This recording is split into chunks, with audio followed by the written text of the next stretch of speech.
Halo, balik lagi di YouTube Amanda Bacain Cerita. Dukung aku terus dengan langganan membership di akun YouTube aku.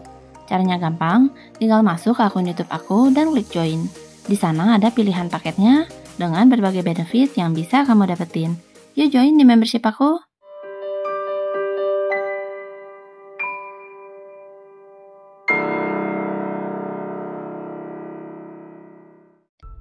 Timothy McLean merupakan seorang pekerja karnaval yang baru berusia 22 tahun pada 2008. Pria yang akrab dipanggil Tim ini lahir dan besar di kota Winnipeg, Kanada. Tim sudah memiliki kekasih yang bernama Colin dan tengah hamil anak pertama mereka. Pada tanggal 30 Juli 2008, Tim menaiki bus Greyhound Kanada dari kota Edmonton untuk pulang ke Winnipeg. Greyhound Kanada merupakan bus antar kota yang jarak tempuhnya bisa memakan waktu hingga semalaman. Kala itu, Tim yang kelelahan duduk di bagian belakang bus. Beberapa halte kemudian, sekitar pukul 18.55, naik seorang pria kelahiran Cina yang bernama Vince Lee. Vince yang awalnya duduk di bagian depan, memutuskan untuk pindah ke kursi belakang dan duduk di samping Timothy.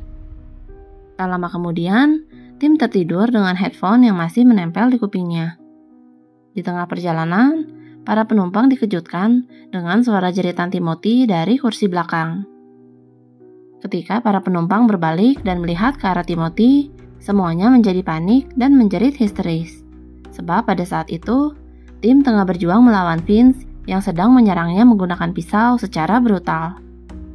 Dari serangan itu, Timothy tak mampu bertahan, sebab dia mengalami luka tusukan di leher dan di dada. Supir bus segera menghentikan busnya di pinggir jalan tol dan semua penumpang yang ketakutan segera turun. Supir bus dan kedua orang pria sempat berusaha menyelamatkan Timothy. Namun, Vince segera menyerang mereka dan mengejar mereka sambil memegang pisau. Melihat kalau Vince berupaya untuk membawa lari bus itu, si supir segera menekan tombol darurat agar busnya tidak dapat bergerak. Lalu dia mengunci pintu bus agar Vince tidak melarikan diri. Sambil menunggu polisi datang, para penumpang harus menyaksikan ketika Vince memamerkan kepala Timothy yang telah terpisah dari tubuhnya melalui jendela. Lalu, Vince turut memakan bagian tubuh Timothy yang telah dipotong-potong olehnya. Polisi yang tiba ke lokasi sampai harus membawa seorang negosiator agar Vince mau menyerah. Polisi dihadapkan dengan pemandangan sangat mengenaskan dari jasad Timothy. Sementara banyak penumpang yang syok dan muntah-muntah. Jam 1.30 dini hari, Vince berupaya untuk melarikan diri dengan memecahkan jendela bus. Di saat itulah, polisi bergerak dengan menyetrumnya menggunakan taser, lalu memborgolnya. Ketika jasad Timothy dikumpulkan, kedua bola mata dan sebagian jantungnya tidak pernah ditemukan. Kuat dugaan kalau Vince telah memakannya. Lalu, saat Vince digeledah, polisi dapat menemukan telinga, hidung, dan lidah Timothy di dalam saku celananya. Vince yang didiagnosa mengalami gangguan jiwa skizofrenia mulai tinggal di Kanada sejak tahun 2001. Dia pun mendapatkan kewarganegaraan Kanada pada tahun 2006. Saat ditanyakan mengenai alasan atas tindakan sadisnya, Vince menjawab kalau dia mendengar suara dari Tuhan. Melalui suara itu, Vince diyakinkan kalau alien akan datang menyerang dan dia merupakan penyelamat umat manusia. Akibatnya, Vince kerap kali bepergian tanpa tujuan dengan berjalan kaki atau naik bus. Sehingga, Vince sering tidak pulang ke rumah sampai berhari-hari. Istrinya akhirnya menceraikannya dan sejak saat itu Vince hidup berpindah-pindah mengikuti suara di dalam kepalanya.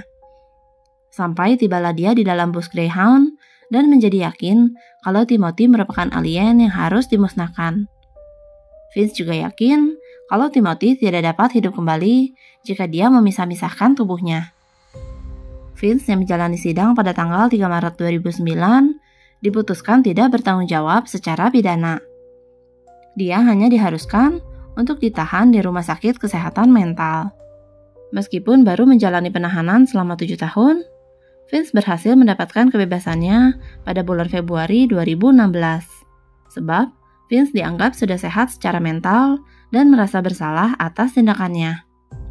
Kini, Putra Timothy yang lahir beberapa bulan setelah kejadian itu dibesarkan oleh orang tua Timothy sebagai pemegang hak asuh.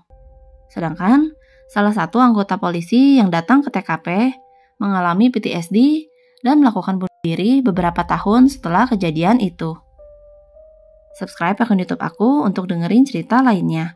Jangan lupa gabung membership aku untuk dapetin video eksklusif setiap minggunya. Take care kalian!